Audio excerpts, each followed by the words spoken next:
Recordar que en el primer capítulo se habló qué es la iglesia. En el segundo episodio de esta serie se hizo la pregunta ¿por qué reformados? ¿Por qué presbiterianos? Y la semana pasada el presbítero Samuel nos mencionó algunas marcas de una iglesia verdadera y sana. Entonces hoy nos corresponde un capítulo que lleva por nombre Alimentados por Dios, la práctica de los medios de gracia. Para los que quieren tomar apunte, alimentados por Dios, la práctica de los medios de gracia. El texto que hoy nos exhorta el Señor y que fue parte preparada para esta serie en el tema que se está abordando, está ubicado en el capítulo 4 de la primera carta a Timoteo. Es una carta escrita por el apóstol Pablo, recordando que el apóstol Pablo en las misiones que él tuvo como apóstol fue llevar el evangelio a muchos lugares.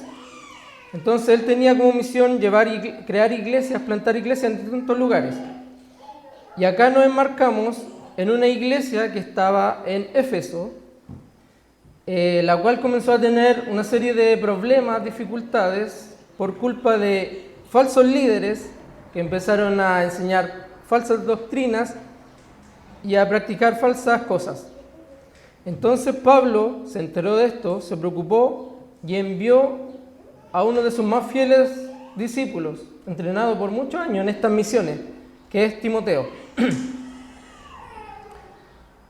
Entonces Timoteo llega a Éfeso con la misión de poder restaurar lo que estaba pasando en Éfeso.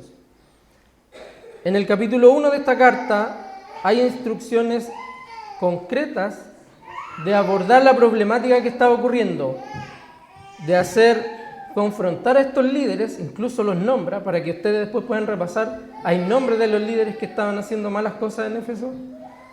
Y así continúa en el capítulo 2 y 3, donde sigue dando instrucciones de cómo debe ser una iglesia sana, una iglesia verdadera. En los capítulos 2 nosotros vemos la enseñanza que nos da el Señor a través de cómo deben ser, por ejemplo, el rol de los oficiales en nuestra iglesia. Habla de los roles y el carácter que debe tener un presbítero y un diácono. Y así avanza esta carta hasta el capítulo 4, que es lo que estamos viendo hoy. No lo vemos completamente, sino que extraemos lo principal enfocado en esto, los medios de gracias. Si bien esta carta muchas veces, o el pasaje que nosotros estamos viendo, está usado para exhortar a cómo debe ser la acción concreta del pastor, del líder de la iglesia, hoy veremos una aplicación orientada a la comunidad completa, que es enfocada en los medios de gracia. Entonces, hoy para poder instruir y hacer una introducción, los voy a llevar a una reflexión.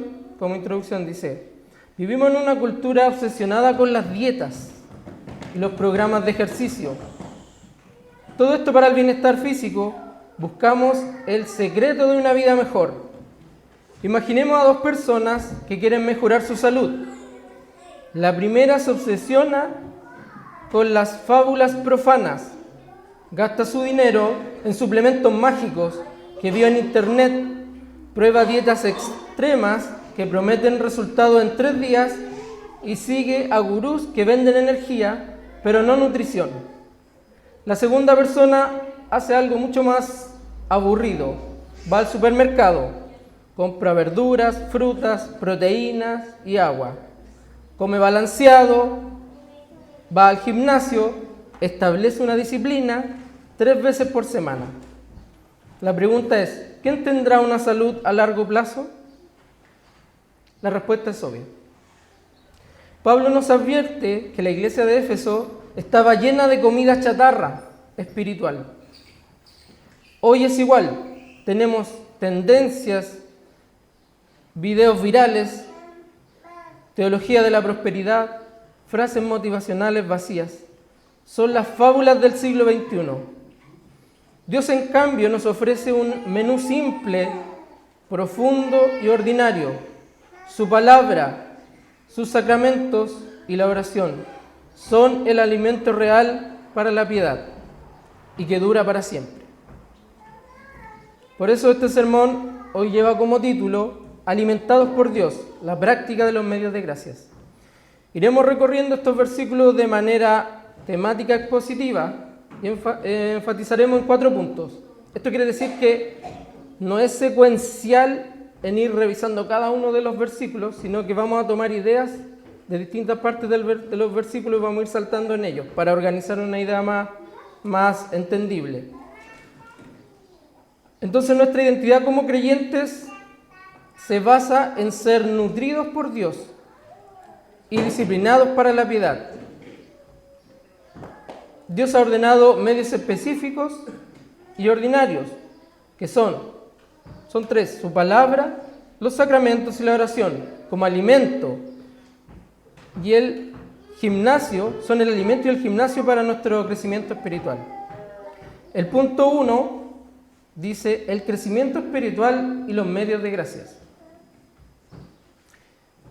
Este punto lo podemos ver, ahí les pido que vuelvan a su Biblia y tengan ahí en mente abierto el versículo 6, 7 y 8. Dice, de esto podemos extraer, el objetivo principal de un crecimiento espiritual no es simplemente o solamente evitar el pecado. Sin duda, evitar que pequemos, evitar que estemos constantemente haciendo lo que Dios no quiere, es importante, pero lo que acá nos dice el apóstol es más bien buscar activamente la piedad. ¿Pero qué es la piedad? Podemos tener un poco confundido este concepto. Aquí hay una definición de la RAE, que seguramente a muchos se les viene a la mente esa, dice, misericordia o compasión por el mal o el sufrimiento ajeno. Vemos esta imagen de piedad en las películas cuando seguramente hay un sentenciado y un verdugo está a punto de liquidarlo y este pide piedad, dice piedad. El verdugo es piadoso o misericordioso y no lo sentencia, le perdona la vida. Pero más bien eso es misericordia, no es de esa piedad de la que nos habla aquí la Biblia. Según la Biblia, la piedad es la devoción y reverencia a Dios que se manifiesta en una vida de obediencia, temor reverencial y práctica del amor y la santidad. Lo voy a repetir, la piedad es la devoción y reverencia a Dios que se manifiesta en una vida de obediencia, temor reverencial, práctica del amor y la santidad. La instrucción de Pablo es clarísima al final del versículo 7. Leamos completamente el versículo 7, dice, por nada tengas que ver con las fábulas profanas propias de viejas, más bien disciplínate a ti mismo para la piedad. Aquí voy a hacer un paréntesis y explicar el propias de viejas. Es raro, ¿cierto? Yo cuando lo leí no me cuadraba. Pero obviamente el Señor me obliga a poder investigar y es textual. Dice, fábulas profanas propias de viejas. ¿Qué pasaba? Que en esta época muchas ancianas o las abuelitas estaban llenas de historias con las que educaban a sus nietos, a sus hijos. Y eran historias profanas, no bíblicas. Entonces había mucha enseñanza en estas historias de viejas. Consideremos el viejas como algo más cariñoso y no tan despectivo, sino que era la abuelita, por así decirlo. Entonces Pablo es enfático en dejar de lado esas costumbres propias de viejas y disciplinarse para la piedad. Repito, el objetivo principal del crecimiento espiritual no es evitar el pecado, sino buscar activamente la piedad. Pero, ¿cómo buscamos esta piedad? ¿Cómo cultivamos esta piedad? La verdad es que esto no es tan obvio, no es automático, no es como que nosotros tenemos el perdón de Dios, confiamos en Él y ya tenemos piedad. No funciona así. Por eso el apóstol Pablo nos dice cómo lo debemos hacer. Requiere de una disciplina y de nutrición. Versículo 6. Aquí nos fuimos atrás. Primero leímos el 7, ahora vamos al 6. Eso es lo que les explicaba al principio. Al señalar estas cosas, los hermanos serán un buen testimonio de Cristo Jesús. Y aquí resalto, nutrido con las palabras de la fe y la buena doctrina que has seguido. Y después continuamos con el 7. Para nada tengas que ver con las fábulas profanas, propias de viejas, más bien disciplínate a ti mismo para la piedad. Entonces Pablo nos dice que para poder tener esta piedad debemos ser nutridos con la palabra y comenzar a hacer una disciplina en esta piedad. Dios en su gracia no nos deja solo en esta tarea. Él a través del apóstol Pablo nos revela no nos deja solo en esta tarea, nos da la orden de crecer, sino que también provee los medios para crecer. Pero ¿por qué debemos disciplinarnos? ¿Por qué enfocarnos en estos medios y no en las fábulas de viejas? Pablo nos da la razón más poderosa en el versículo 8. El contraste al ejercicio físico, que aprovecha poco, es solo temporal para este cuerpo, con la disciplina de la piedad, y nos dice, comparado con la disciplina de la piedad, nos dice, versículo 8, porque el ejercicio físico aprovecha poco, pero la piedad es provechosa para todo, pues tiene promesa para la vida presente y también para la futura. Pensemos en esta doble promesa. Promesa para la vida presente. ¿Qué nos da la piedad hoy? ¿Qué nos puede dar una vida piadosa? Nos da el fruto del Espíritu. Nos da paz en medio de la tormenta, gozo en la aflicción. Nos da un propósito en nuestro día a día y una comunión con Dios ahora mismo. El ejercicio físico no nos puede dar eso. Una promesa para la vida futura.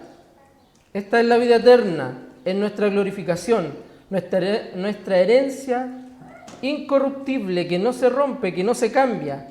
Es la certeza de que algún día estaremos con Cristo y reinaremos con Él para siempre.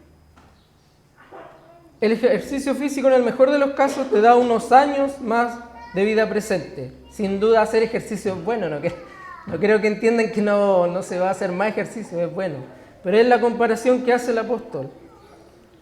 Pero la piedad, alimentada por los medios de gracia, impacta tu presente y asegura tu futuro eterno. Por eso es provechosa para todo. No dice para todos, es para todo, para nuestro ser completo. Aquí les quiero poner una ilustración para terminar de entender este punto. Dice, Pablo usa la palabra disciplínate, que en griego es gamnazo. ¿Le suena algo esa palabra? Sí, es la palabra que después deriva hoy en día en gimnasio. Si cambiamos esa palabra en el versículo 7, literalmente Pablo nos dice, ve al gimnasio de la piedad. Lo voy a leer completo en el 7, no sé si lo tiene.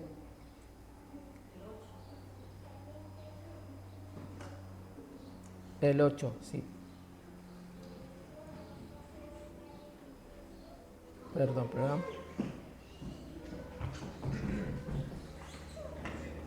Es el 7, ¿cierto? Que es la palabra... se me olvidó, ¿verdad? Disciplínate del gimnasio. En el 7, voy a leer el 7. Dice, por nada tengas que ver con las fábulas profanas propias de vieja, más bien ve al gimnasio de la piedad. Dijimos que íbamos a cambiar disciplínate por el gimnasio de la piedad. Es literal, es lo que nos dice Pablo. Entonces, en un gimnasio está lleno de medios que son para un fin. Hay pesas, trotadoras, máquinas de cardio, elípticas, etc. Y nadie va al gimnasio para admirar las máquinas. Nadie va y se instala, oh, qué lindas son estas máquinas. Son para usarlas y fortalecerse. Ahora llevemos esta ilustración a nuestra realidad espiritual. ¿Qué sería el gimnasio? La iglesia es nuestro gimnasio. Y los medios de gracia son las máquinas. La Biblia no es un adorno en nuestra repisa. Es la máquina de cardio para nuestro corazón. La oración no es solo un ritual, es la pesa que fortalece nuestra dependencia con Dios. Los sacramentos no son símbolos vacíos, son el plan de nutrición visible. Nosotros vamos a ver la hoja de nutrición que tenemos que hacer. Los sacramentos son la palabra visible. Más adelante vamos a ver eso. Que el entrenador nos dio, en la pauta, el plan de nutrición. No crecemos espiritualmente solo por desearlo, sino por disciplinarnos, usando los medios que Dios nos dio. Pablo nos da el mandato: disciplínate y ser nutridos. ¿Pero con qué? ¿Cierto? Y ahora vemos el primer medio que Pablo nos menciona explícitamente en nuestro texto, que pasamos al siguiente punto. Punto 2. El medio central, la palabra de Dios. Pablo es explícito, la herramienta principal que indica a Timoteo es la palabra. ¿Dónde tenemos eso? Versículo 13. Lo pueden seguir, lo tengo acá yo también. Dice: en tanto que llego, ocúpate de la lectura de las Escrituras, la exhortación y la enseñanza. Este ocúpate es la práctica, significa practica. No es algo pasivo, no es como que lo nombra y no hay que hacer nada, es una acción, es impositivo. Pablo lo divide en 3 prácticas que cubren esta pauta, ¿cierto? La palabra leída, la palabra predicada y la palabra estudiada. Entonces, si fuéramos armando la frase completa que Pablo nos dice en el 13, ocúpate de la lectura, ¿cierto? Que es la escritura, ocúpate de la lectura, la palabra leída. Se refiere a la lectura pública de la escritura en el culto, cosa que hemos hecho aquí muy bien. Hemos leído bastantes capítulos y versículos. Eso está muy bien. Nuestra identidad reformada valora la lectura de la Biblia. Aquí lo tenemos que enganchar con nuestra identidad. Estamos buscando la identidad de la iglesia. La lectura de la Biblia es muy buena. Es un acto de adoración en sí mismo. Es Dios hablando a su pueblo. Esto también nos lleva a que esta lectura debemos hacerla en nuestra casa. Así como en lectura pública, también podemos hacer lectura en nuestra casa. La palabra predicada, la exhortación, es lo que estoy tratando de hacer yo ahora por medio del Señor. Es la aplicación de la palabra, es extraer para qué nos sirve. El sermón que llama al arrepentimiento, al consuelo y a la acción, es el alimento masticado para la congregación. Muchas veces en las casas podemos intentar leer la Biblia y vamos a encontrarnos con versículos que son complejos. Ahí puede que no tengamos este alimento tan masticado, pero hay muchos pasajes en la Biblia que son concretos y la exhortación es muy clara y dan respuesta a nuestras necesidades. También podemos encontrar un alimento masticado si buscamos la exhortación y lectura de la palabra en nuestra casa. La palabra estudiada, tercer punto de cómo aplicamos la palabra. La enseñanza.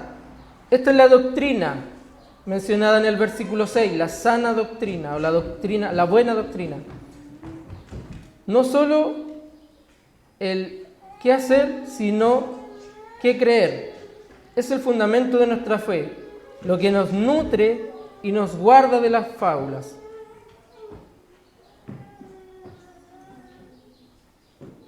Pero aquí hay una enseñanza también. En el versículo 16, aquí saltamos al versículo 16 un poco, dice: ten cuidado de ti mismo y de la enseñanza. Persevera en estas cosas, porque haciéndolas aseguras la salvación tanto para ti mismo como para los que te escuchan. Para entender este punto 2, quiero hacer otra ilustración. Imaginemos que tenemos un padre sabio y amoroso que debe irse a un viaje largo, dejando a sus hijos al cuidado de un administrador, en este caso Timoteo. Antes de irse, escribe una larga carta con todo lo que necesitan saber. Esta no es la carta a Timoteo, sino que es toda la Escritura. Entonces tenemos la palabra leída, la lectura. El administrador tiene la orden de reunir a su familia cada semana y leer en voz alta la carta del Padre, no sus propias ideas, sino las palabras del Padre. Solo escuchar su voz les da consuelo e identidad. Para aplicar la palabra predicado, la exhortación, cuando los hijos están tristes o peleando, el administrador toma la carta y les dice: ánimo, hermanos, recuerden lo que dijo su padre, Él volverá, ámense unos a otros como Él lo hizo. Esa es la exhortación. Y cuando los hijos preguntan: ¿qué quiso decir papá con administrar bien la herencia?, el administrador se sienta y les explica la economía de la casa, las responsabilidades. Eso es la buena doctrina. Como administradores fieles de la casa de Dios, debemos leer la carta del Padre, que es la lectura de su palabra, explicar esa carta y rogar a la familia que la obedezca, para que todos estemos nutridos hasta que Él regrese. Ahora, muy importante, pasamos al punto 3 de la predicación, que habla de los medios visibles, los sacramentos. Si bien el texto que leímos no nos dice en ninguna parte que hay que cumplir sacramentos, esto es esencial, porque los sacramentos, primero que todo, es parte de lo que queremos reforzar en la serie, pero está muy ligado acá, es implícito. Los sacramentos es la evidencia física de la palabra de Dios. ¿Cuáles son los sacramentos? Recordemos, el bautismo y la cena del Señor. Son los medios visibles y tangibles que Dios usa para sellar esas mismas promesas de palabra a nuestros sentidos y a nuestros corazones. Agustín dijo: un sacramento es una forma visible de una gracia invisible. Entonces, estos son parte de la disciplina de la piedad. Cierto que Pablo nos habló de disciplinarnos, están los sacramentos, que son también medios de gracia. Rechazar el bautismo o ausentarse habitualmente de la cena del Señor es como decirle no a una de las comidas que Dios preparó para nutrirnos. ¿Cuántas veces hemos dicho que no a comidas nutritivas? Porque no nos gustan, a veces no son tan buenas de sabor. Pero imagínense decirle que no a una comida que te está entregando el Señor. Para entender un poco más los sacramentos, y no quiero alargarme mucho porque en los siguientes capítulos viene bien explicado qué es el bautismo y qué es la cena del Señor.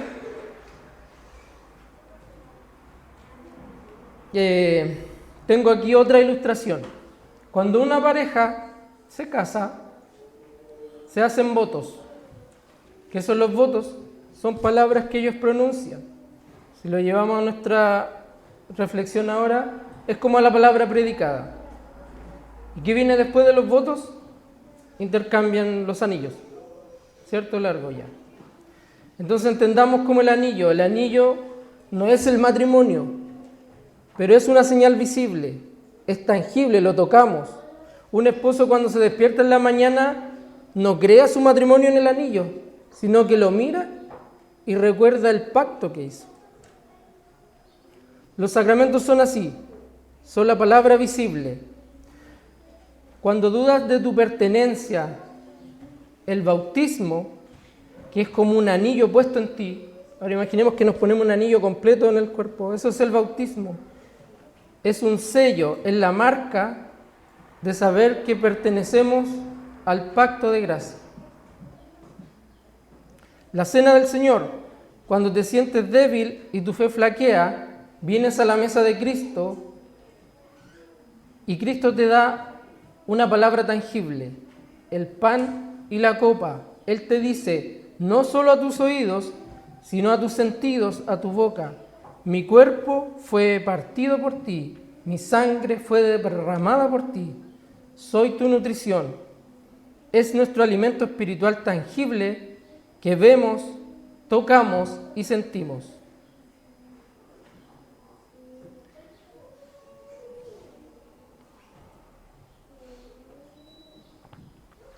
Pasamos ahora al punto 4 que dice el medio común, la oración.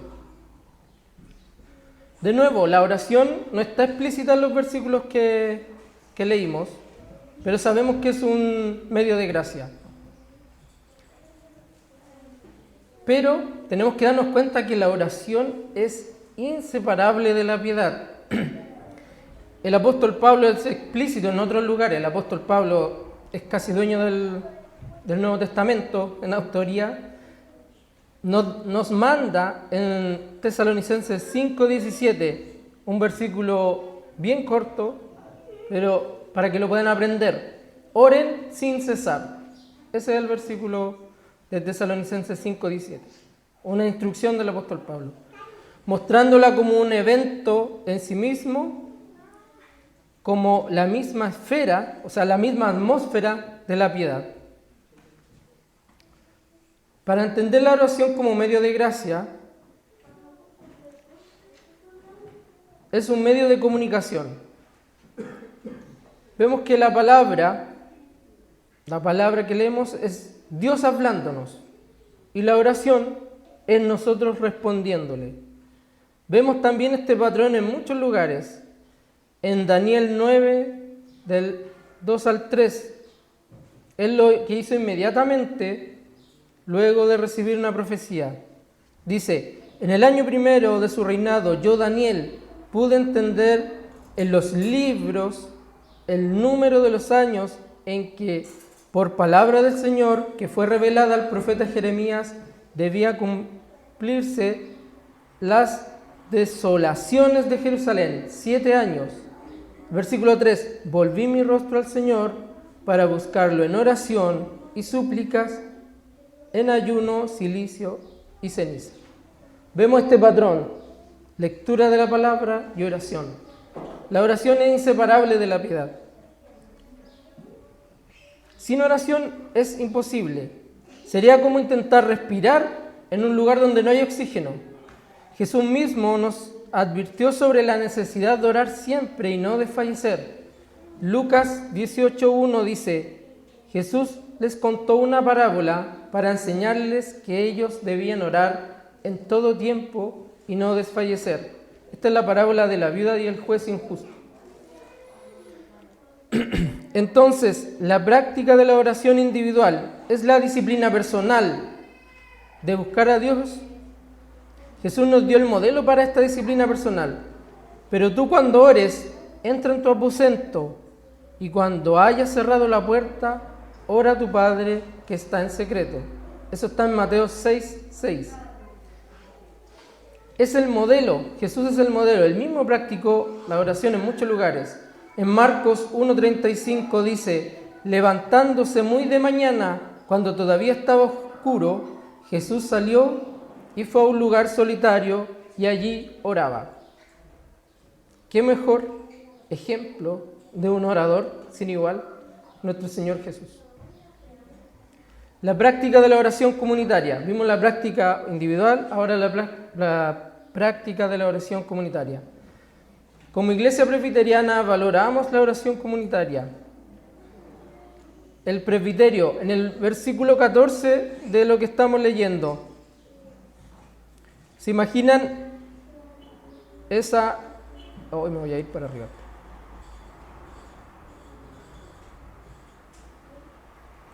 Versículo 14 dice, no descuides el don espiritual que está en ti, que te fue conferido por medio de la profecía con la imposición de manos del presbiterio. ¿Se imaginan ese acto de imposición de manos sin oración? Como que estuvieran los presbíteros solo así, sin decir nada. Es imposible. Entonces vemos una oración comunitaria. Seguramente Todos los presbíteros estaban orando cuando le dieron ese don.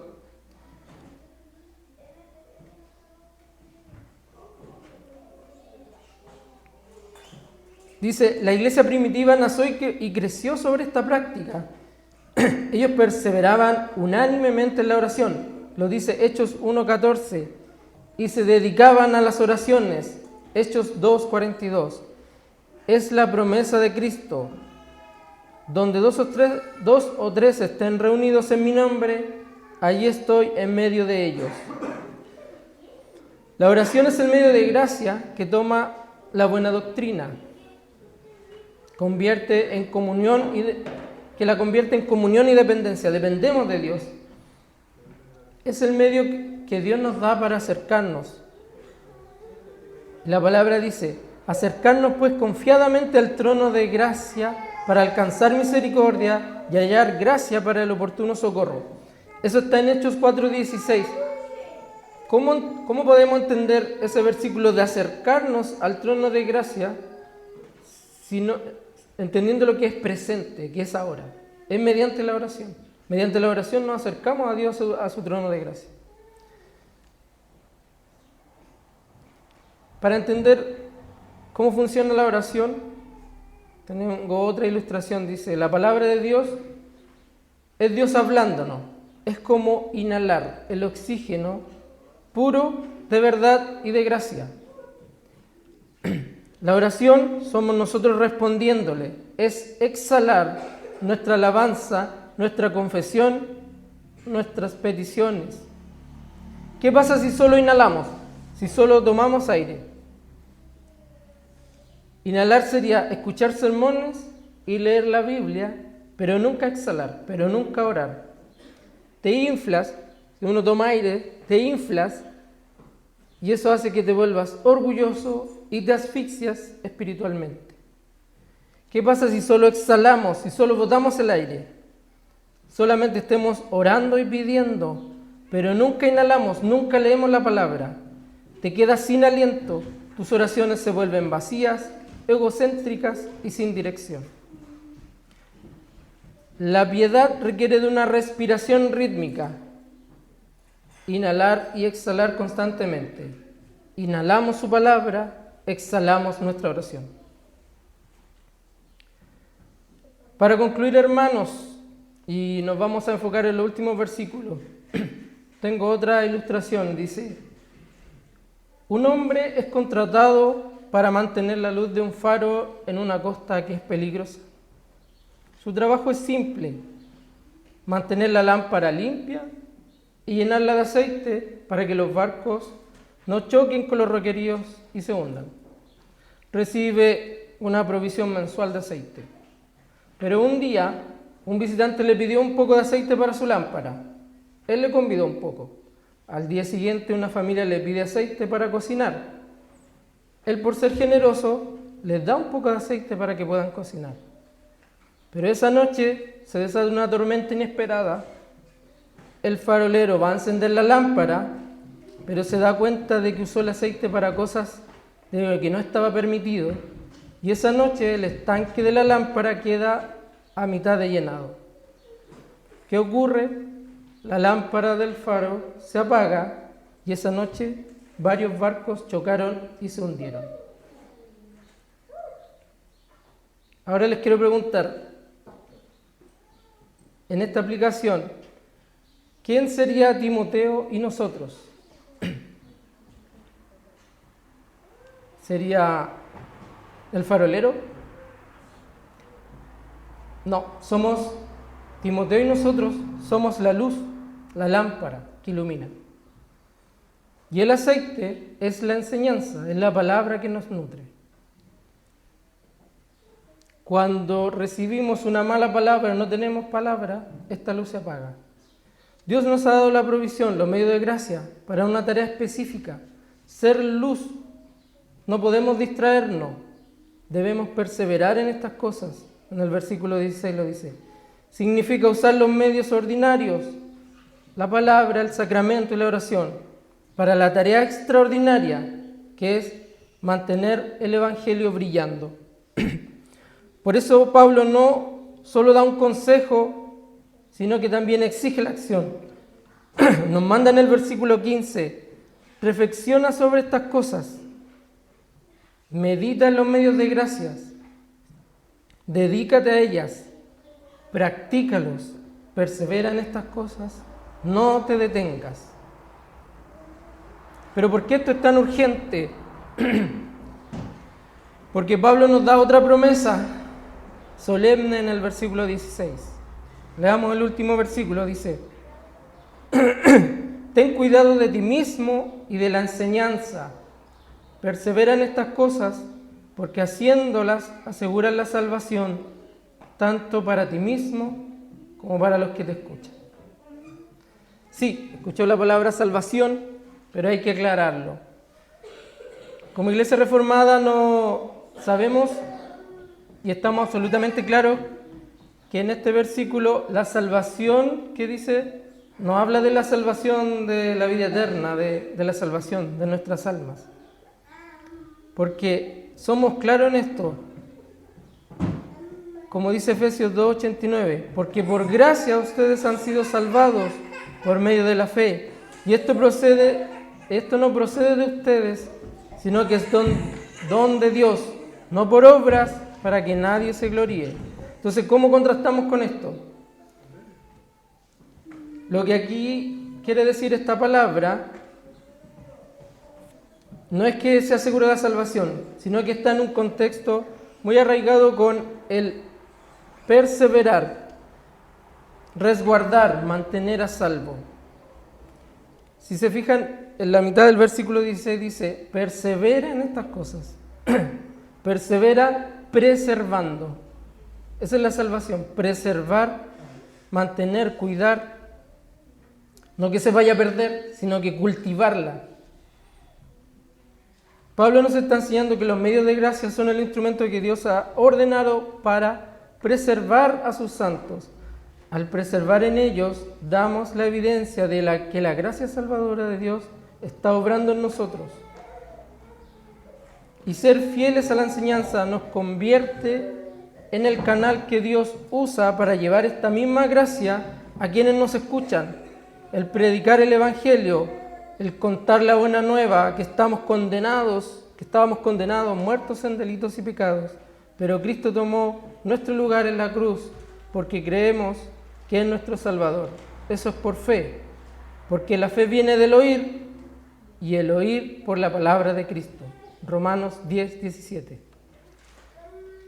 En resumen, hermanos, los medios de gracia son el alimento que Dios nos da para sostenernos en el camino de la salvación, que Él mismo inició y que Él mismo completará.